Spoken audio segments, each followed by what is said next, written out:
Okay. When I turned 40, Chuck Morgan said, meet me at the post office on Cedar Bluff to get your passport picture made, because we had to go on a trip with his company, I think to Mexico or somewhere, and I had to have a passport. And I had cried so hard about turning 40 that my passport picture, I'm doing this and I'm speckled from crying. You know, when you cry, you have speckles. And because I had to show this passport this weekend in Montreal, and I looked at that and I thought that was old. Oh my Lord. If I could tell you anything, this is the best time and eat blueberries and salmon. Don't eat goldfish with that baby in the car with a Diet Coke. I know you got a lot on you, and you got all them kids, but try to do a good foundation now, because in your 50s things start hurting. And I think it's all that white flour and sugar egg. Yes, I do. And look at me, I'm inflamed. A night sweats, you know, wear a big tight girdle. I need to lose weight, because a little woman in the airport the other day said, you are so much thinner in person than you are on your Netflix special. And I know she meant it from a loving place, but I thought, which I did, my head was the size of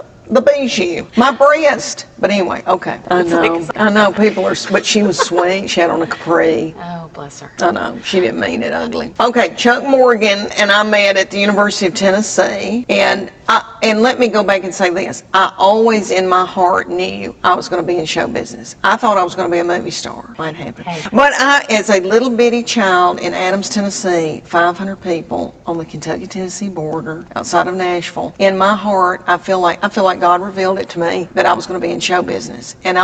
But then I also would think, am I crazy? Nobody else talks about this. And I remember going through high school and telling my friends I'm going to Hollywood. And but then I did, you know, I was a little country kid. I didn't know how to go to Second City. I was a big fan of Saturday Night Live, but I could have never.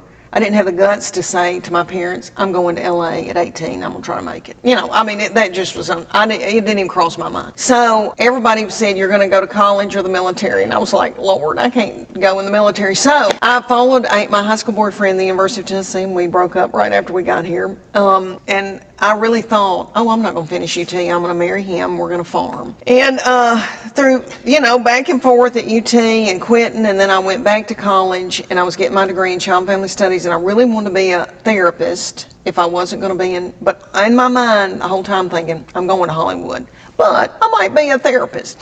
So I got my degree in child and family studies, crisis intervention counseling. I met Chuck Morgan, who's from Morristown, Tennessee, and I always wanted to be a mama and a Hollywood movie star. But I married him, having every intention of having babies, but in my mind thinking, but I'm going to do show business. And so we moved to Bean Station, Tennessee. We were in our 20s.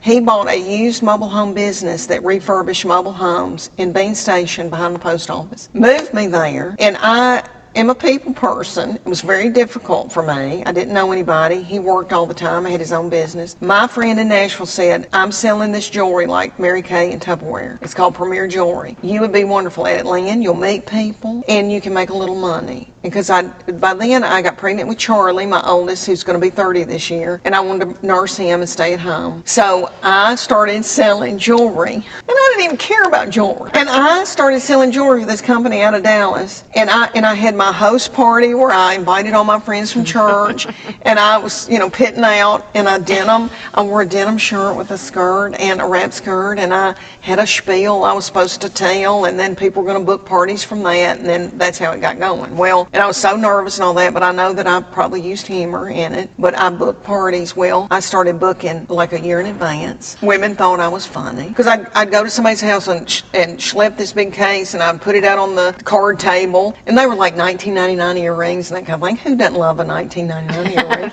And not real, and somebody would make a dip and a brownie, and we would have a ball, and then I would get up, and I was supposed to be talking about jewelry, and I would talk about breastfeeding and hemorrhoids and all that, and women thought I was funny, and a girl named Carmen, who I'm still good friends with, pee-peed on a couch one night, and I am not kidding. She got so tickled, she tee-teed, and in my mind, that was a God moment where it was like, okay, you got it. She just peed on this couch. You could do stand-up. Because I'd always loved stand-up. When I said I wanted to be in Hollywood, I'm not kidding. My mama would keep me home from kindergarten. She'd go, does your stomach hurt? And I go, yeah. She goes, let's watch Hollywood Squares. Let's watch Match Game. She loved it too. She loved comedy, television, film. And she would say, you're going to be a movie star. And she would say this, you're going to be Marilyn Monroe because you've got blonde hair on your body and that photograph's well. And in my mind, I thought, oh, well, yeah, that makes sense. But anyway, she would keep me home and let me watch all that. Paul Lynde, all these people. And I'm sorry, I got off on a tangent. Oh, but so anyway, I'm back. I've always loved it. And I can go back to times where I thought, I've got something. I can do it. I can do it. I don't know how, but I can do it. But that was one of the moments where I thought, all right, I have something. The company noticed, started asking me to speak at their big things, like at Opryland Hotel, regional thing. I'd be in front of all women. I'd breastfeed. By then I had Maggie, my middle one, who's 27.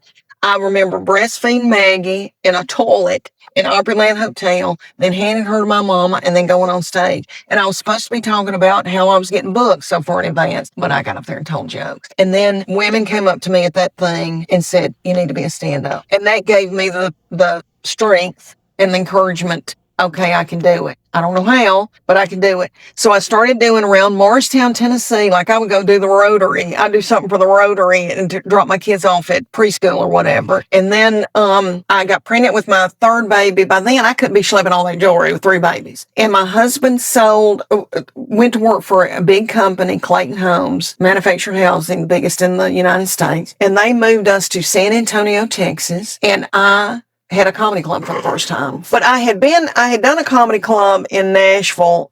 I had opened for Billy Gardell, Mike and Molly. Mm-hmm. And I'm sorry, I got a hair stuck to something. And I had a ball, and Brian Dorfman, who owns Zanies in Nashville, who is huge in comedy still to this day, and a good friend of mine, said, Leanne, I think you got something. But you've got 3 babies and there's no way you can do this traditional, like go work in comedy clubs every week. You're not going to get to raise your own children if you do that. And it made me mad, but he was right. He was right. And I thought, okay, I'll just find another way. So I moved to San Antonio, there was a comedy club. I did open mic one time and they moved me up to opener. And then there was a comedy club down the road in Austin, Texas called Cap City Comedy Club. It was one of the best comedy clubs in the United States. Rich Miller owned it, who was Dennis Miller from Saturday Night Live brother. Their other brothers, Jimmy Miller, who has Will Ferrell, Ellen DeGeneres, all these people. They sent my CD. I had my first CD that I shot in a mobile home park in Halls. A picture of me holding a baby in front of a trailer. And they sent it to Jimmy, and I got my first deal with ABC and Warner Brothers for a sitcom. Paula Deen was going to play my mother. By then, we had moved back to Knoxville, and I was on tour with the Southern Fried Chicks, and it was me and 2 other female comedians, and we worked the Tennessee Theater and came through here. But anyway, things were happening for me. Like I couldn't do comedy clubs like traditional stand-ups do, but things were happening for me, and I got signs that, I've got something. I was 38 in San Antonio and just turning, probably 40 when I came back here. We came back here in 2004. Oh, babies and and my husband traveled all over. By then he had been promoted to come back to Knoxville. That's why we came back. And he was over a fourth of the United States for Clayton Homes. So he traveled Monday through Thursday or Tuesday through Friday. So I was the one that picked them up and did all that. So I tried to do, like you talk about, we would be together at events and stuff. I wanted to do, thank God for Knoxville hiring me to do things that I could do around just to keep my foot in it, my toe in it. Yes. And knowing that I did work like 5 clubs a year, but I just could not go out on the road and not raise my own children. Yeah. I didn't want that. I couldn't. I mean, women have done it and it's been really hard on them. And I didn't want to do that. I wanted to raise my children.